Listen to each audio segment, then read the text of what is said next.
નર્મદા જિલ્લામાં તમામ બ્રિજની તપાસ કર્યા બાદ 6 બ્રિજને વાહન વ્યવહાર માટે બંધ કરી દેવાયા છે। તમામ બ્રિજના મુખ્ય માર્ગના અને અંતરિયાળ માર્ગના અલગ ડાયવર્ઝન આપવામાં આવ્યા છે।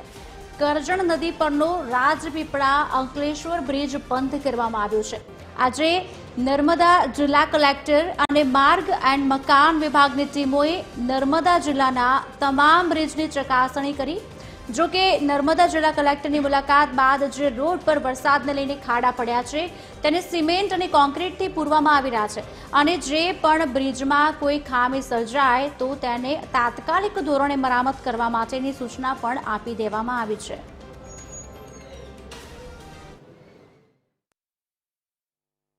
ગંભીરા બ્રિજની જે દુર્ઘટના ઘટી એ અનુલક્ષીને સરકારશ્રીએ તમામ કલેક્ટરશ્રીઓને આદેશ આપ્યા કે જાતે બ્રિજની મુલાકાત લે ટેકનિકલ પર્સન સાથે।